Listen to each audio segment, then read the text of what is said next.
Hello বন্ধুরা, আজকে চলে এসেছি আবার একটা নতুন ভিডিও নিয়ে। তো আশা করছি সবাই খুব ভালো রয়েছো আর আমরাও বেশ ভালো রয়েছি। এখন রয়েছি রানীগঞ্জ বাজারে একটা দোকানে। তো সেখান থেকে আজকের ভিডিওটা স্টার্ট করলাম, কারণ বাপের বাড়ি মানেই তো এটা ওটা কেনাকাটা, এদিক ওদিক ঘোরাফেরা, এই সমস্ত কিছু চলতেই থাকে। তো আশা করছি অন্যান্য দিনের মতো আজকের ভিডিওটিও তোমাদের ভালো লাগবে। আর যদি তোমাদের ভিডিওটা ভালো লাগে বন্ধুরা, তবে অবশ্যই একটা লাইক দিয়ে দিও, আর তার জন্য পুরো ভিডিওটা অবশ্যই দেখতে হবে।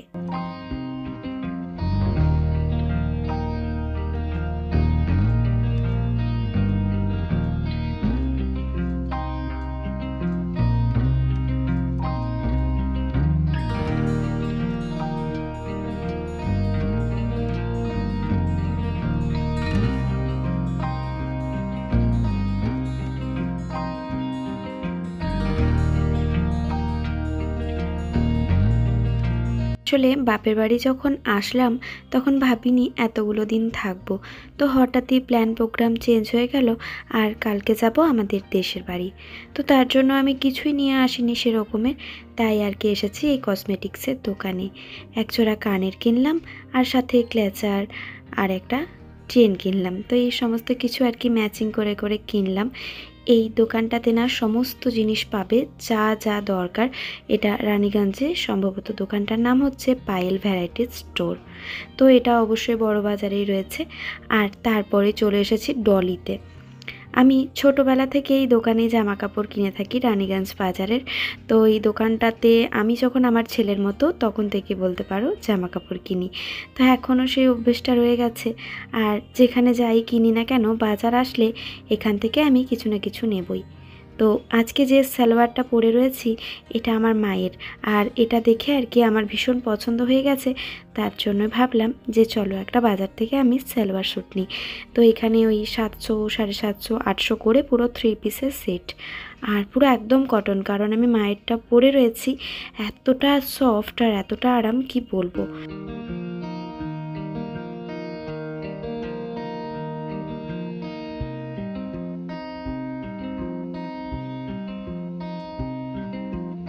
Good morning friends. আর সকাল সকাল আমরা বেরিয়ে পড়েছি, যাচ্ছি হচ্ছে আমাদের দেশের বাড়ি।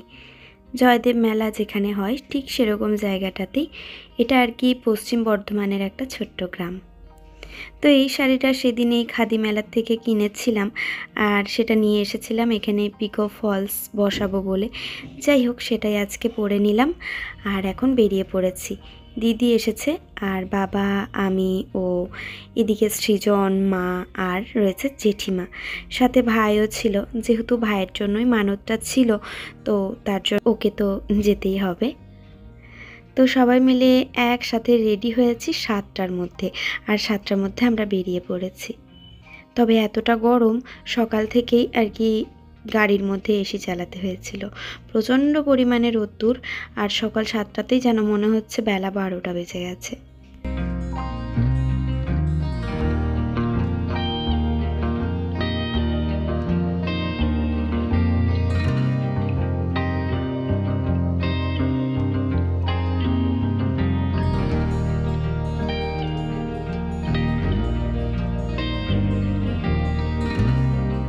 আমাদের গ্রামের যাওয়ার পথেই আর কি লাউদোহা বলে একটা ছোট্ট গ্রাম রয়েছে, যেখানে এরকমের দশকর্মা ভাণ্ডার, মিষ্টির দোকান সব কিছুই রয়েছে। মানে ঠাকুরের যাবতীয় চা আমরা রানীগঞ্জ থেকে বাজার না করে নিয়ে এখানে এসে সমস্তটা কিনে নিই।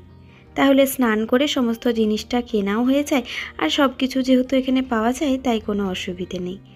তো মা আর ভাই এখানে ফলের দোকানে ফল কিনতে কিনতে আমি মিষ্টির দোকানে মিষ্টি আর সাথে বেশ কিছু ফুল নিয়ে নিলাম এখান থেকেই। তো এখন বেরিয়ে যাব, যেহেতু মা আর কি ভাইয়ের জন্য মানত দিচ্ছে, তো আমি ভাবলাম যে একটু পুজোর দেওয়ার জন্য আমি একটু মিষ্টিটা নিয়ে নিই। তো এখন নেমে পড়েছে আমাদের গ্রামের ওই মন্দিরের সামনে আর কি। আর আমাদের মন্দিরটা হচ্ছে একদম গ্রামের শেষ প্রান্তে, অজয় নদীর ধারে। অজয় নদীর নাম নিশ্চয়ই তোমরা সবাই জেনে থাকবে। তো আমাদের এই অজয় নদী কিন্তু অনেক বিখ্যাত, আর এই অজয় নদীর নিয়ে অনেক কবিতাও রয়েছে। যাই হোক, এখন নদী আর সেরকম নেই, নদীর জল একদম কমে গেছে। সত্যি দেখে না মন খারাপই হয়ে গেল। আমি তো ভাবছিলাম এত চড়াই উতরাই উঠতে পারবো কি না, কিন্তু গ্রামের মেয়ে তো, তাই ছোটোবেলার অভ্যেসগুলো কোথাও না কোথাও থেকে রয়েই গেছে, আর কোনো কিছুতেই কষ্ট বলে মনে হচ্ছে না। যতই হোক নিজের মাটি বলে কথা, এখানে আমার জন্ম, এই গ্রামেই আমার বেড়ে ওঠা। যখন আমি অনেকটা বড় হয়ে যাই তখন আর কি আমি আর আমার মা বাবা সবাই মিলে আমরা রানীগঞ্জে যাই। তো রানীগঞ্জটা আমাদের বর্তমানে বাড়ি করা হয়েছে, কিন্তু আদি বাড়ি বলতে তো এখানেই। তো তাই এই সব অ্যাক্টিভিটি করতে আমার বেশ ভালো লাগে। আর আমার ছেলে তো এই সমস্ত কিছু পাই না, তার জন্য ওর তো ভীষণ আনন্দ হচ্ছে, এই আর কি।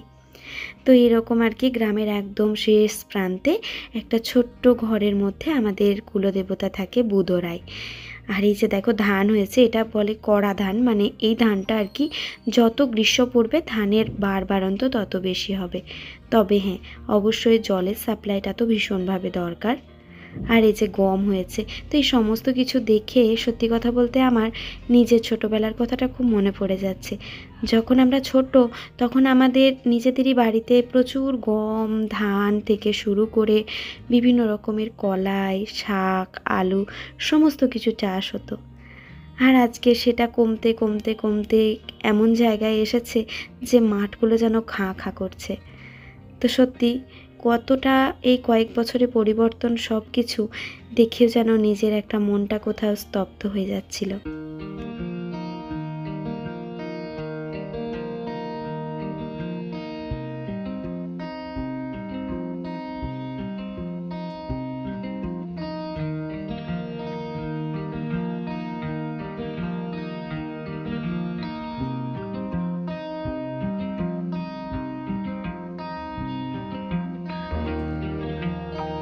তো এই যে এখানে হচ্ছে আমাদের বুদরাই মন্দির। জায়গাটা এতটা শান্তির, সারাটা দিন কাটিয়ে দেওয়া যাবে, কোনো রকমের গরম লাগবে না, জানো তো। আগে আমরা পুজোর সময় এসে এখানে বসে থাকতাম, ভাই বোনরা মিলে কত ছবি তুলেছি, কত মজা করেছি।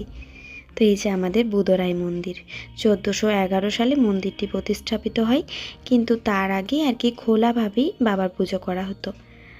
আর সত্যি কথা বলতে আমাদের কোথাও কোথাও বিশ্বাসের জায়গাটা থেমে যায়, কিন্তু এটাই বাস্তব যে অজয় নদীর এত বড় বড় বান এসেছে, আমাদের পুরো গোটা গ্রাম ডুবে গেছে, কিন্তু এই মন্দিরের কোনো অংশে কোনো ক্ষতি হয়নি।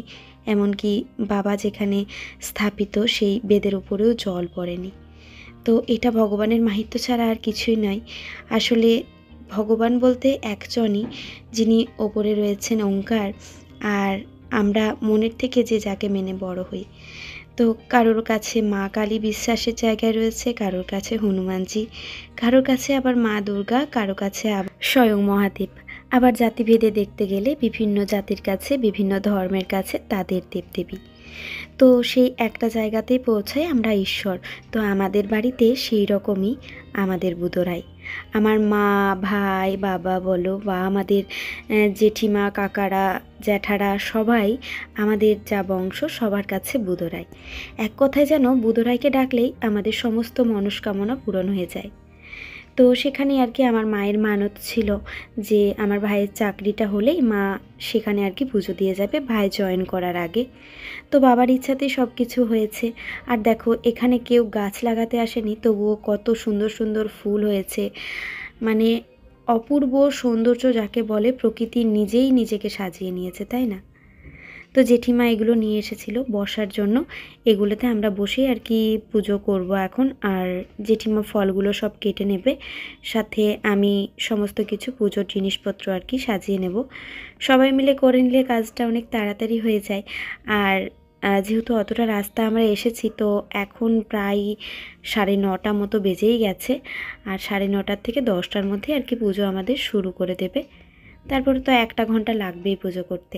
আর এই যে বট গাছটা দেখছো, এই বট গাছটার বয়স 100 বছর পেরিয়ে গেছে, জানো। তো বট গাছের শেকড়গুলোর থেকে আবারও সেই মাটির থেকে গাছ বেরিয়ে গেছে, এরকম আর কি। শেকড়গুলো মাটির মধ্যে একদম গাঁথা গেছে যাকে বলে।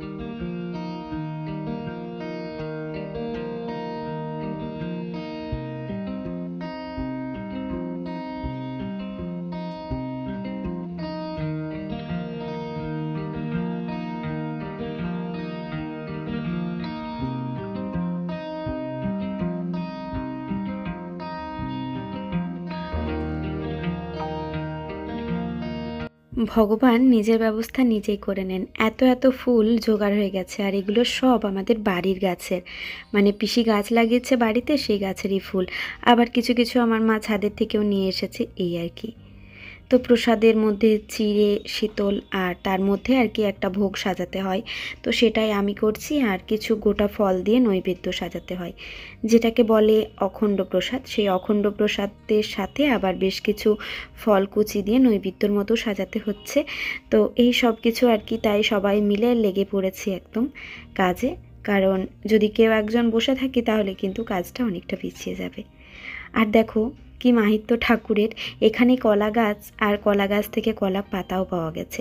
আসলে আমরা যখন এলাম তখন শাল পাতা পাইনি জানো, তো মনটা বেশ খারাপ লাগছিল। মা বলছিল কি করে কি করব, এই তো জাস্ট দুটোই থালা নিয়েছি, বুঝতে পারছি না কিছু। তো ঠাকুর নিজের জোগাড় নিজেই করে নিয়েছে। এখানে কলা গাছ ছিল, আর সেই কলা পাতা ধুয়ে তার মধ্যেই আর কি অখণ্ড প্রসাদ সাথে নৈবেদ্য সব কিছুই দেওয়া হয়েছে। আর একটা থালার মধ্যে বাতাসা দিতে হয়, কারণ আমাদের বুধরায়ের হরির লোট হয়, যেটা আর কি আগেকার দিনে আমাদের বাড়িতে হতো। আর সেই হরির লোটের একটা অন্য রকমেরই আমেজ বা আনন্দ ছিল, যেটা আমার ছেলে জানেই না।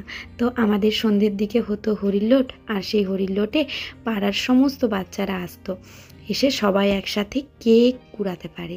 আর যে না পারতো সত্যি ভীষণ মন খারাপ হয়ে যেত।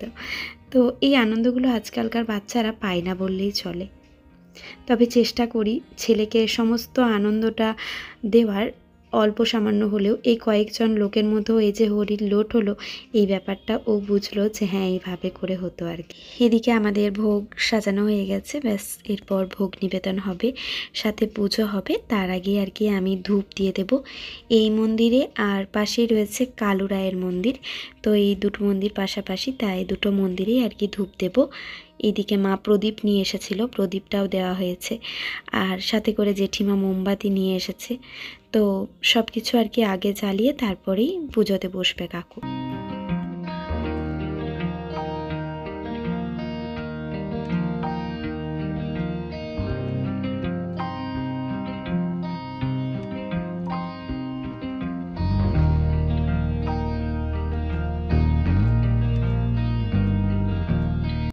ভগবান সবার মঙ্গল করুক, সবাইকে ভালো রাখুক, সুস্থ রাখুক, আর সবার মনের ইচ্ছা যেন পূরণ হয়, এই কামনাই করি ভগবানের কাছে।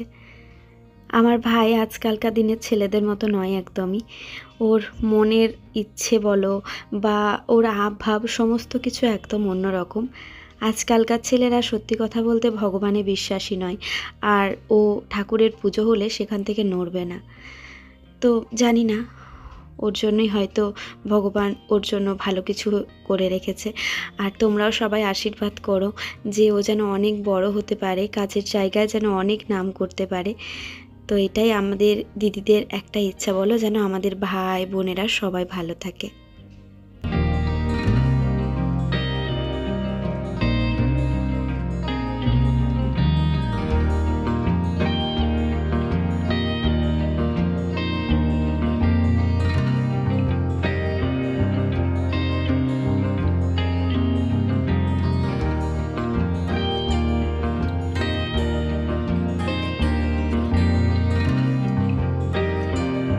এমনকি আমার ভাইয়ের মোবাইলের যে কভার পেজ থাকে, মানে যেটা ওয়ালপেপার, সেখানেও আর কি বুধরায়েরই ছবি রয়েছে। ও এতটাই ভগবান বিশ্বাসী, সকালে উঠে ও মানে যে আগে আমি ভগবানের মুখ দেখব, তারপর আর কি অন্য কিছু।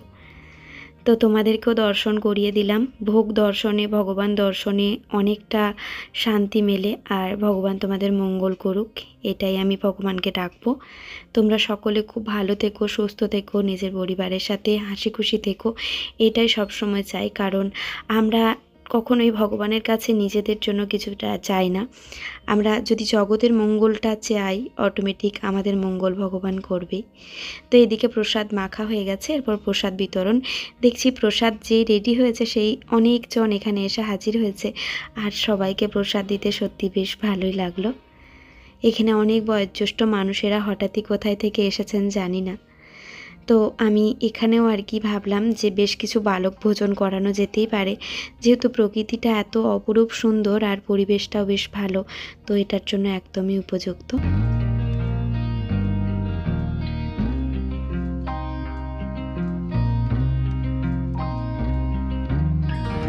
এই হচ্ছে আমাদের রানীগঞ্জের খাটু শ্যামের মন্দির, নতুন স্থাপিত হয়েছে। এই জাস্ট 1 মাস মতো হবে হয়তো ওপেনিং হয়েছে। তো মা আমার জন্য আসেইনি আজকে, তাই মাকে নিয়ে আসলাম এখানে। যেহেতু একটা জায়গার থেকে এসেছি আর সেই দিনই সন্ধ্যেবেলা, তো সকাল থেকে একটা পুজো পুজো ভাবও ছিল নিজেদের মনের মধ্যে, তার জন্যই এখানে এলাম আর কি। মন্দিরটা এতটা সুন্দর করেছে বলে বোঝানোর নয়। যারা রানীগঞ্জের কাছাকাছি জায়গায় রয়েছো তাদেরকে রিকোয়েস্ট করব তারা অবশ্যই একবার এসো আর এই মন্দির ঘুরে যাও। আমরা যখন আসলাম তখন মন্দিরে শীতল চলছিল। তো এখানে 5টা মূর্তি রয়েছে, রাম লক্ষ্মণ, হনুমানজি, গণেশ, খাটু শ্যাম আর মহাদেব। তো সবাই আর কি এখানে রয়েছে। তোমরা একবার অবশ্যই আসো, ঘুরে যাও, আমি এটাই তোমাদেরকে বলবো। আর এদিকে চলেও এসেছে আমার ছেলে আর হাজব্যান্ড আর ভাই, ওরা আর কি বাইকে আসলো, তাই আসতে একটু দেরি হলো। আর এদিকে আমি, মাসি, দিদি আমরা একটু আগে এসেছি। তো চলো বন্ধুরা, আজকের মতো ভিডিওটা আমি এখানে শেষ করব। আর তোমাদের সাথে দেখা হবে কালকে নতুন একটা ভিডিওর সাথে, নতুন কোনো দিনে। তো সবাই খুব ভালো থেকো, সুস্থ থেকো, সাবধানে থেকো।